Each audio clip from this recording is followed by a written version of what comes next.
Let's go, girls. Welcome to Talk Wealthy to Me. I'm Michelle Taylor, founder of Women in Wealth. From breaking money myths to building wealth and achieving financial freedom, we're here to empower you to create your own path. Talk Wealthy. Now, join the conversation and let's change the way women think and feel about money. Okay, ready? Today's guest is a dynamic entrepreneur and multi-passionate leader, Brooke Boltz. She's the founder of Boltz Legal, recognized as one of Orlando's top 3 personal injury law firms, and the creative force behind Biz Gifts, a company that helps businesses grow through intentional strategic gifting. Brooke is also the host of Miss Biz, a top 1.5% global podcast that amplifies the voices of women in business and leadership. Beyond the boardroom and the mic, she's a proud wife and mom to 3. Brooke brings a powerful blend of legal expertise, business savvy, and heart-centered leadership to everything that she does. And today, she's here to share her journey, insights on wealth building, and what it really takes to grow a business that leaves a legacy. I have the pleasure of being joined by Brooke Boltz. Thank you so much for being here with me. Thank you for having me. So, you have so many things that I want to talk about, but first and foremost, tell the audience who you are, what you do, how many hats you wear. Thank you. So I am an attorney by profession. I have a law firm in Oviedo called Boltz Legal. We do injury and insurance cases. Okay. I am a mother. I have 3 children, ages 13, 14, and 5. I started a second business called Biz Gifts.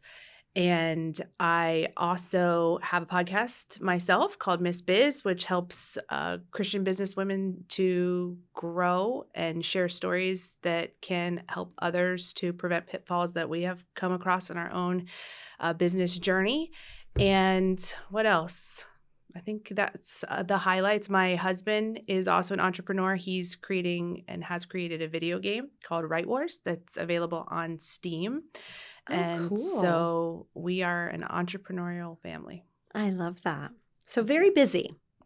Yes. So did you always want to go into law? No, it was something that I kind of fell into after college. I was kind of burnt out on school after college. I had a degree in political science and quickly learned that that was a worthless degree that did not qualify me to do much other than government work. And so I got a job as a probation officer and a pretrial service officer. And so I was in the courtroom for the first time. And that's where I was exposed to attorneys and judges and in criminal court or criminal cases. And that's kind of what inspired me to go to law school. Spark. It's so funny. We've talked about this on the podcast before, but I mean, no degree is worthless. So everyone listening that has a political science degree, but I feel like so many people go into college with these either no goals of what they want to do and totally understandable. They're 18 years old. Who knows what they want to do at 18? But then also they have big dreams around something and don't think through necessarily what they're going to do with it at the end of the journey. So it's funny that you said that because it can be great, but also it cannot be great. It was just very limiting for me. Yeah. I chose the degree because I had aspirations to run for local political office. And when I graduated and looked into what it would take to run for, say, city commissioner or mayor of my small town, I learned that they made $12,000 a year. And I would have to give up my $30,000 a year job working for the local government to take a $12,000 a year job, assuming I even won the election as a 22-year-old. And it just was not realistic. No. And that's why I realized that's why most politicians start out as business people who That's a great point. already are financially stable. Yeah. Exactly. And then they do the politics as a side thing, not as a full-time thing. And so I just had no idea. So I put all my eggs in that basket, choosing political science as a degree, and then was very limited in what I could do after. You know, it's funny. I was talking about this with actually several guests, friends, clients that are from immigrant families. And so many of them, when they come over, say, my parents fought me on the entrepreneurial dream because they wanted me to become a lawyer and a doctor.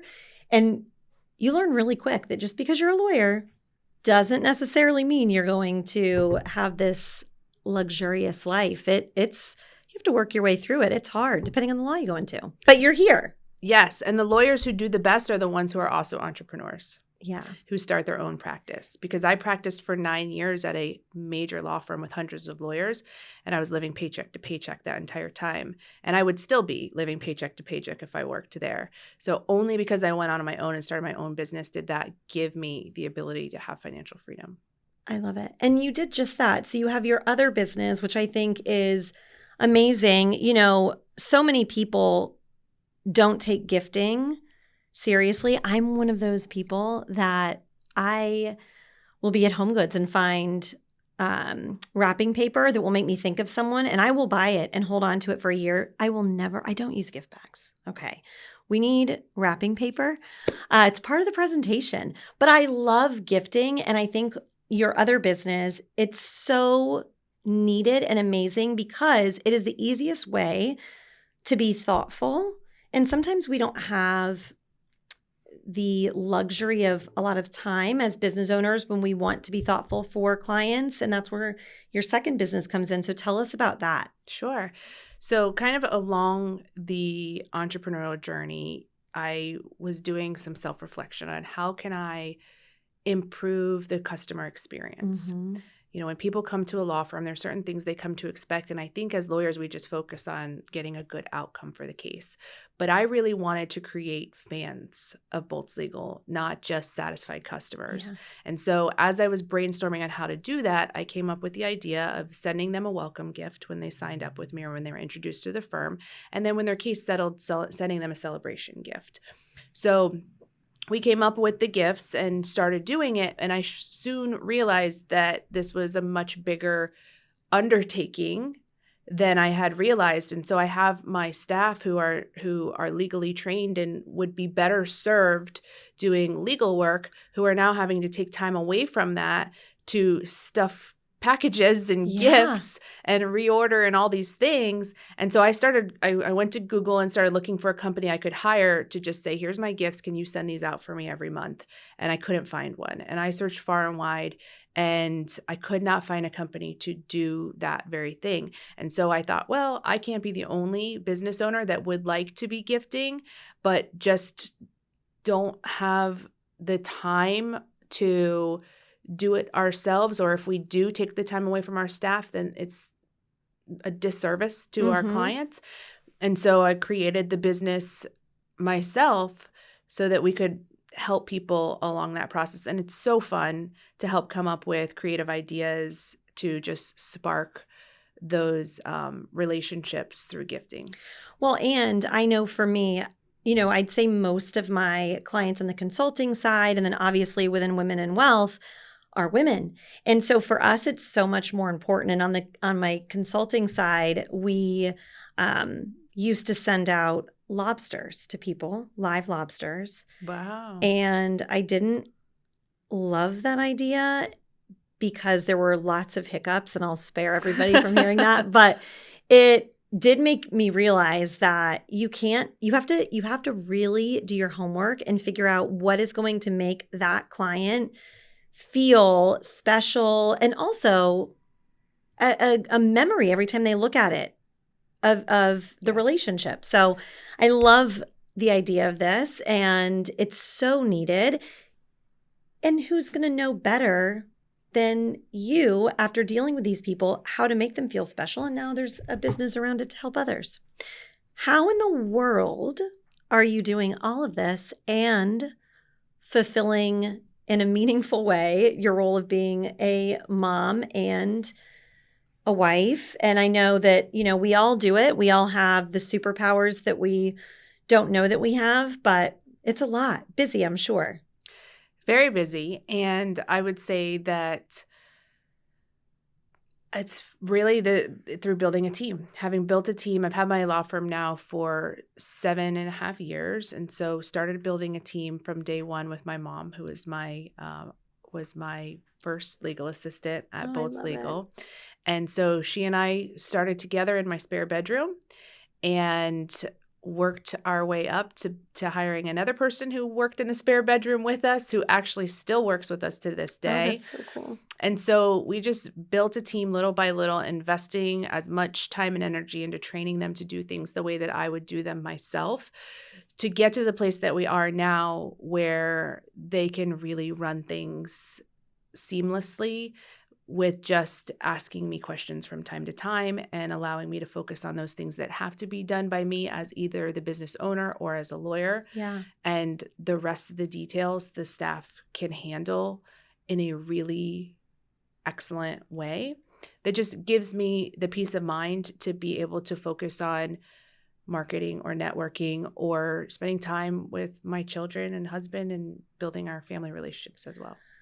I think it's so important. And for anybody listening, everybody, it's a wide range of financial ability and stage of life. But I would tell everyone trying to figure out what you can offload or outsource to somebody else to allow you to buy back time, it is critical. If you are a stay-at-home mom and you have some older kids and some younger kids, finding those things that take you away that you could possibly ask an older kiddo to do, or if you're in a business owner, bringing on a family member that may be able to do a little bit for not a lot of money.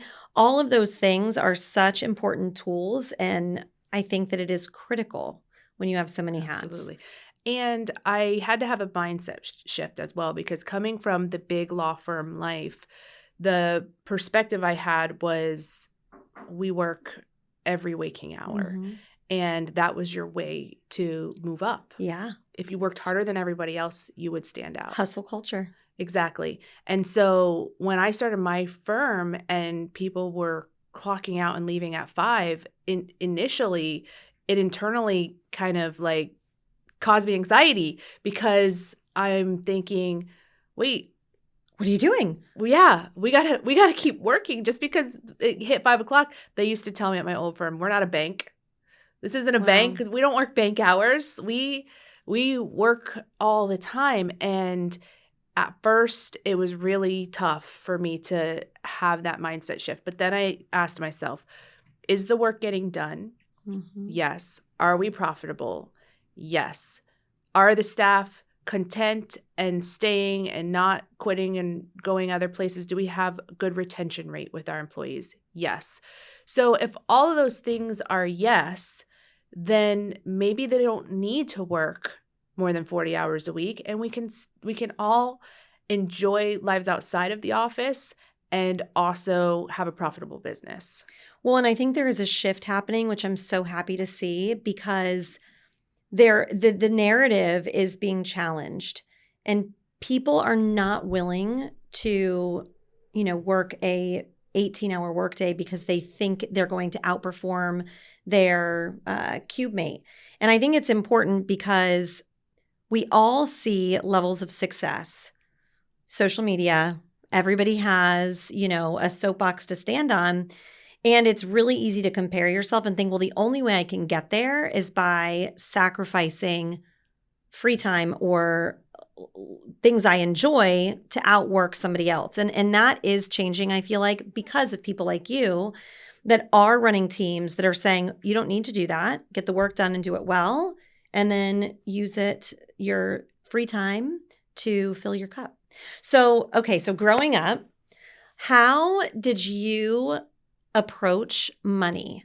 And we talk about this in almost every episode, but I think that there's so much to learn and to share. So do you remember being young and thinking, number one, that you were prepared for adulthood when it came to financial decisions, basic knowledge? If so, who gave that to you? If not, what did you do to get there as an adult?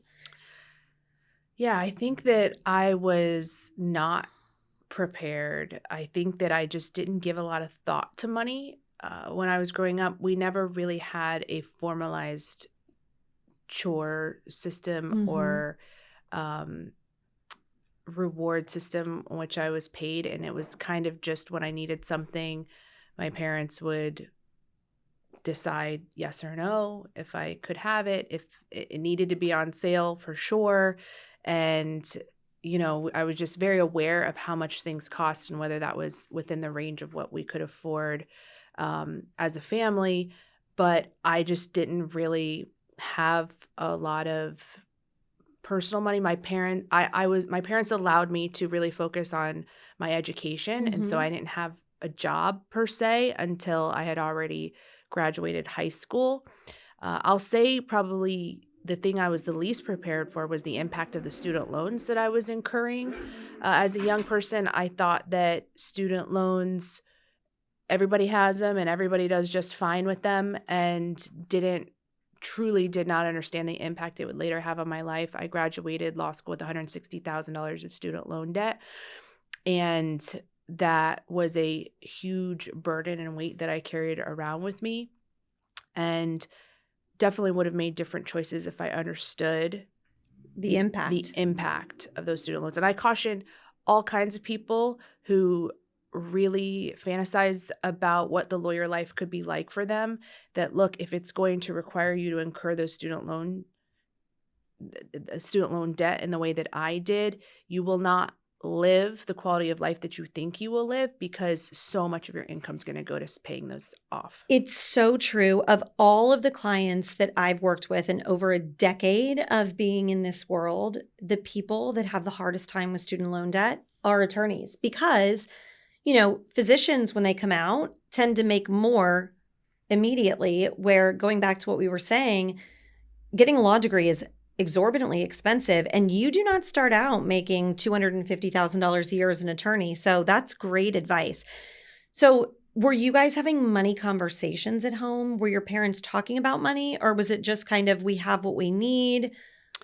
My father is a pastor of a church, and a lot of we had a parsonage that we lived in that the church provided for us. And so a lot of our needs were met by the church. And so, and my mom was a legal assistant, and just, we didn't talk about money really. It was just something that was there to, I knew it existed, and they were using it to pay for things, and they always made sure that we would take exactly. They made sure that we would take a vacation somewhere each summer, which was a sacrifice financially, but they never really involved us in the discussion of where money was being spent or saved or whatever. We just, as kids, didn't really know much at all.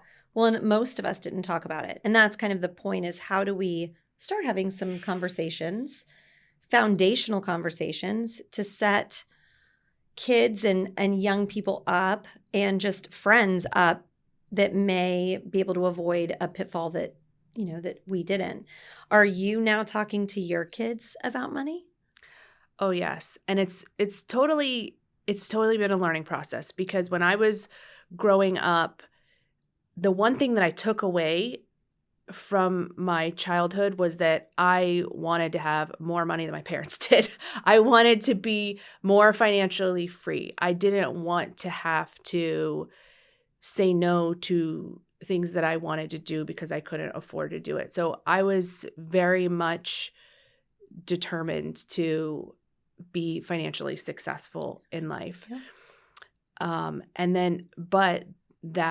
And I wanted to be able to provide for my kids more than what I was able to be provided for as a child as well. But then that has the opposite effect where you have spoiled kids. I just talked about this the other day, because my parents got divorced. My mom didn't have the extra. It went towards being a dancer. And then my dad was an entrepreneur, but, entrepreneurship isn't glamorous in the beginning, or ever really. But I've kind of overcorrected, and I recognized it I think hopefully in enough time, but it's if you always heard no, we're not going to buy that extra thing. Then when you have kids, you think, oh, I want to do, yeah, sure. And then your kids are like, what do you mean we're going to Target and not buying anything? Why not? Why can't we buy it? And you're like, what have I done? Yeah. Well, and I remember that I never could have, I won't say never, but I often didn't have the name brands that were trending.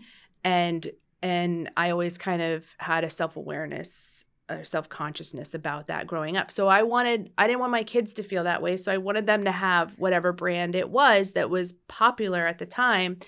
And now, that they're teenagers, I'm sitting there like, what did I do? Because there's an expectation because they don't know any better. Right. They got to have Lululemon everything. Well, not to age ourselves here, but being a child growing up in the 90s, I never had the JanSport backpack, and I wanted that JanSport backpack or the Doc Martens.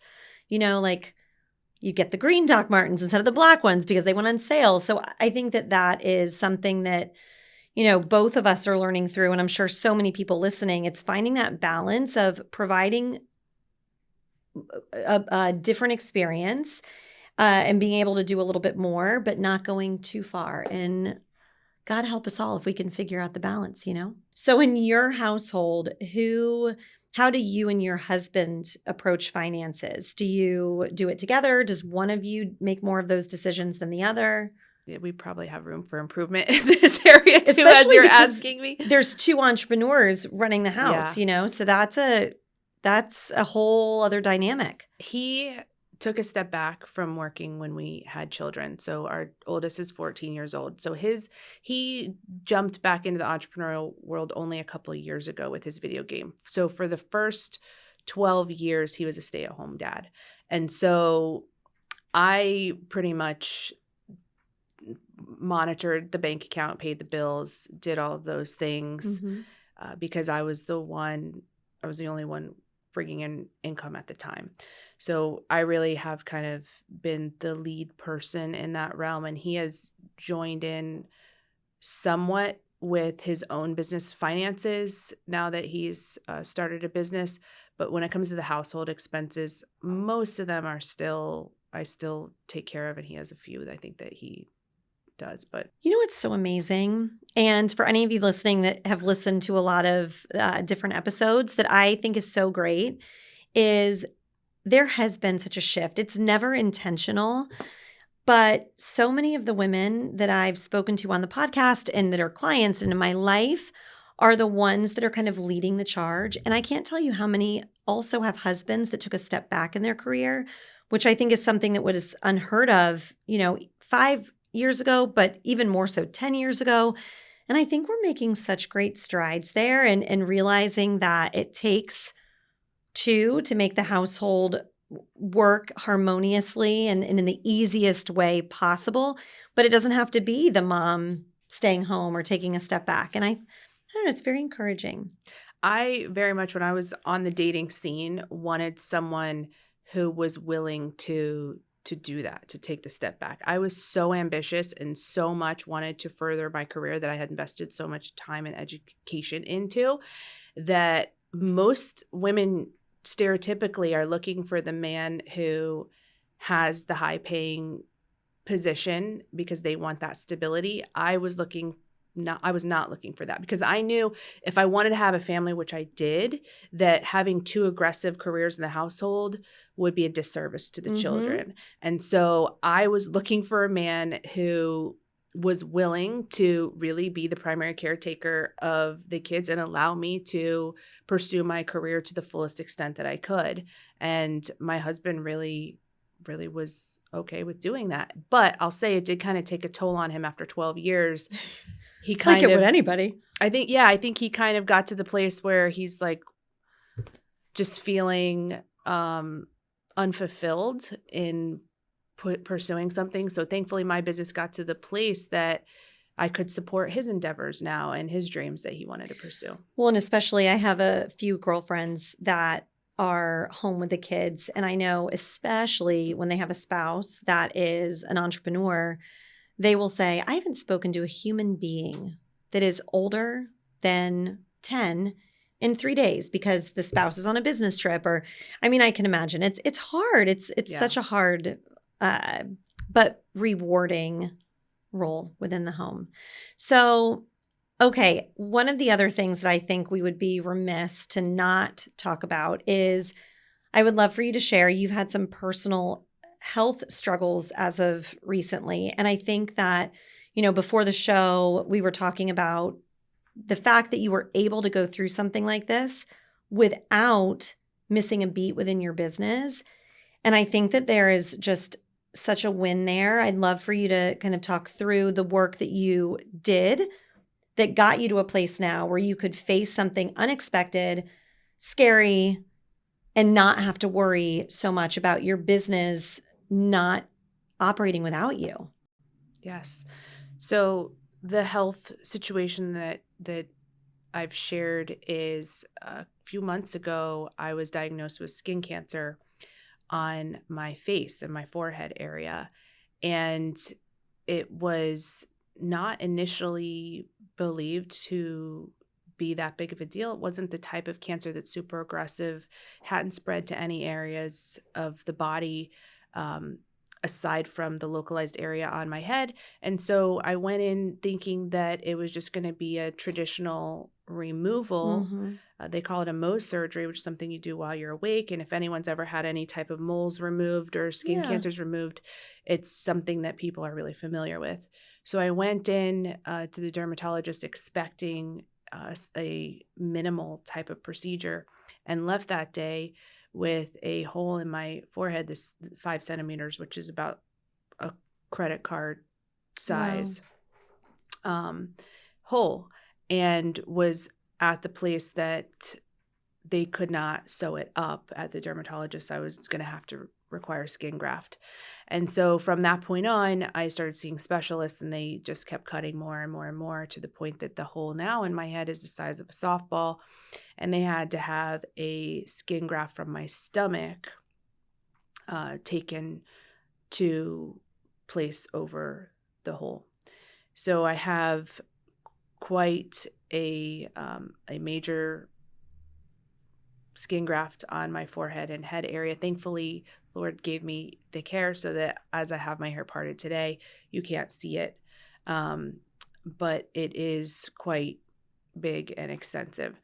And so when that happened, it was a surprise. And what was the biggest concern to me from a business standpoint was, are my clients and referral partners going to lose confidence in me and think that I'm not capable of taking on new business? Mm-hmm. And so I struggled with, do I share this story? Do I not share the story? Do I tell people what I'm going through? Because I underwent 4 surgeries in the course of a month.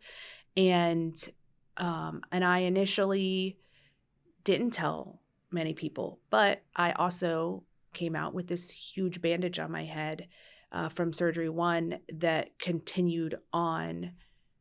And so I couldn't hide it either. Yeah. It wasn't something anyone who saw me in person would see. I mean, a huge bandage that covered my whole head. At one point I had a wound vac with a tube that came out of my head. So it was very obvious that something was not right with me. And so I had to start telling people what was going on. But my team that I had built over the years really just, frankly, they did what they always do. Mm-hmm. And just continue to do their jobs in an excellent way. But I was just so much more appreciative knowing that I could focus on my recovery and not have to worry. I mean, I was still available to answer certain questions as needed, but they really tried to answer those questions between themselves more than they otherwise would. But really, it was kind of business as usual. I don't know that clients even knew that they didn't. Nobody knew that there was no interference with their case. Because you'd built a team. Because things were still moving. There were very few things we had to cancel.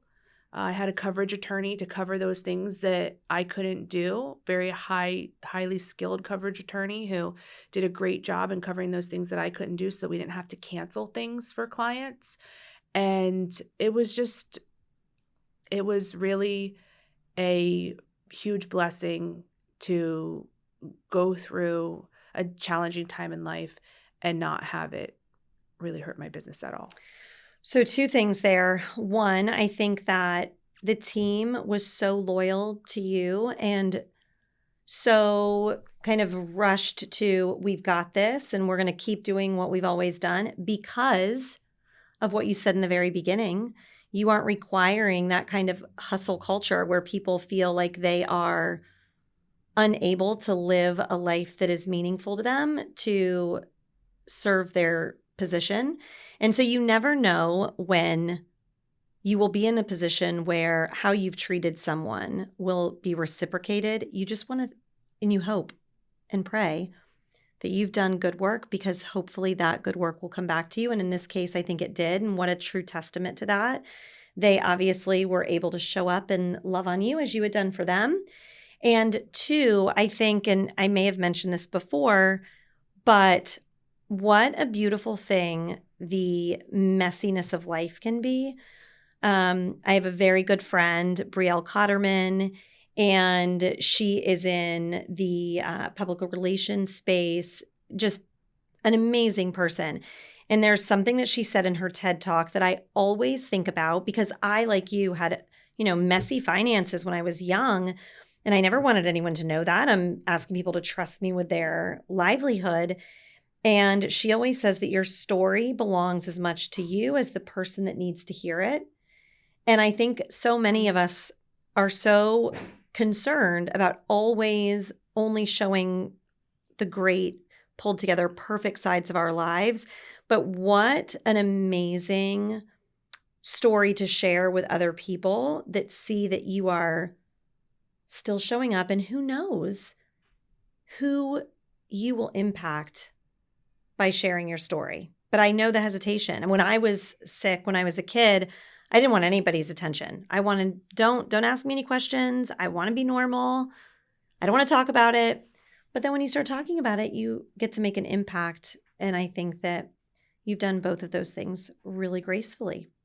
So huge win. So what is next for you and your businesses? We are still working hard to expand Boltz Legal. It's kind of been interesting because we've had ebbs and flows in the last few years. There's been some legislative changes that have affected our business in a major way.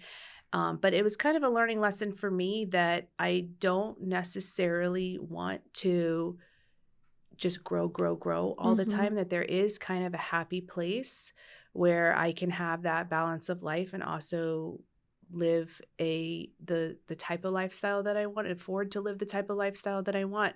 And I was beyond there, and then I went below there, and now I'm trying to get back to that that happy place. I'm thinking of Goldilocks and the Three Just Bears. right. Yeah, the just right place.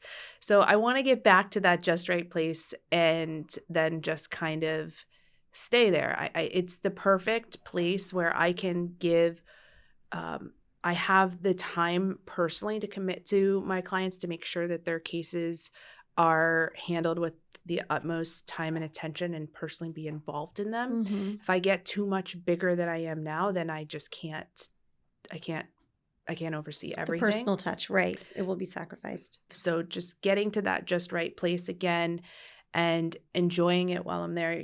Before, I didn't enjoy it when I was there because I was just wanting to grow more and more and more. And I finally have learned that that isn't what I want. I don't want to be adding to my stress year after year and adding to my overhead year after year. I want to get back to that happy place where I was, where I can provide that quality of service, also have a great life, and focus on other things in life that are equally, if not more important than just my business. It's the magic spot, right? Yes. So for you, when you were building, or even when you were a little girl, I mean, when you envisioned what success looked like, and that's what I love so much, is we all are going to define that life differently. Are you there yet? Do you feel like, okay, what I wanted was to X, Y, and Z, and I feel like I'm there? Are you still chasing that? Yeah, I think I got beyond there because I don't even think I knew as a kid really what to imagine. Mm-hmm. I just didn't want to have to count the days until my next paycheck. I didn't want to have that stress of, am I going to overdraw? That was the biggest thing for me. What I envisioned was just, I don't want to have to worry. And I think that it is, I'm so glad you said that, because so often women think that, or any of us think it has to be this huge thing. And for you, it is truly, I don't want to worry about overdrafting my account. And the rest of it is the cherry on top. And I think that that is so freeing for some people to just say, that is enough for me, to know that I can provide X, Y, and Z and not worry about money.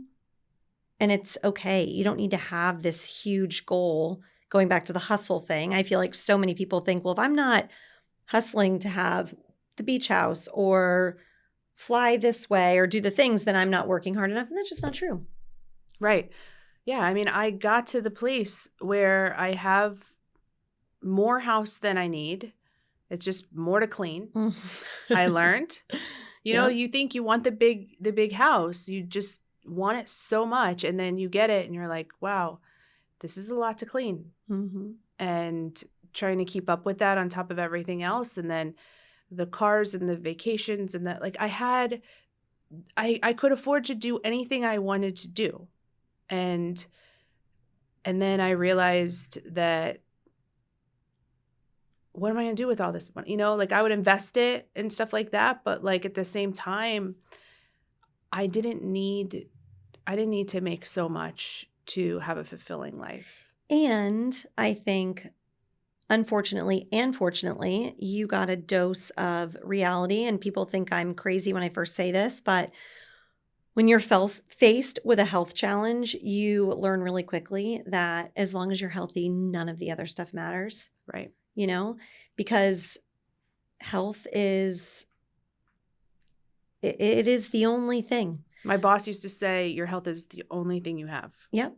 And it's so true. And sickness doesn't discriminate. There, no rhyme or reason to it. So I love that. Finding the Goldilocks in the situation. What is the one thing that you do for yourself that is important to you, that your hard work and your grit and your tenacity has allowed you to do? What's your favorite little thing? That's a good question.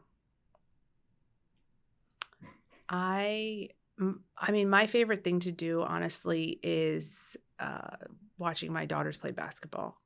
If I could do that every day, I would. They won't let me go to their practices, but I would if I could and I had the time. I love watching them play basketball. So I've invested a lot into private coaching and training and things for them that has allowed them to improve in their skills. And they're short. My oldest is 14 and she's 4'11", but they love it. They love basketball. They've gotten good at it. And I don't know. I never played basketball growing up. I knew nothing about it. But just seeing them succeed, I guess, is something that brings me joy. And so investing in their future is what I think brings me the most joy. Best splurge. Yeah. It's so funny. That world has changed so much. My son plays baseball. My daughter is in cheer and dance. And it's amazing how the extras nowadays start so early.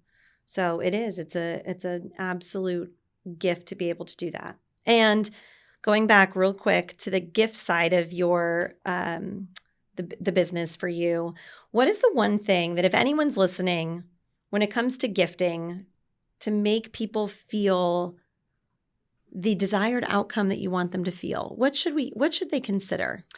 Surprise and delight is the key phrase. You want them to have surprise and delight when they open that gift. And so when you think of the chip clips that have your brand name on them, does that give you surprise and delight when someone gives you a chip clip? You know, it's functional, which is another component to the ideal gift. So, but marrying those two things, surprise, delight, but also functionality. They're going to use. Something they're going to use. Or mix and match. Put a chip clip, but also put a positive potato.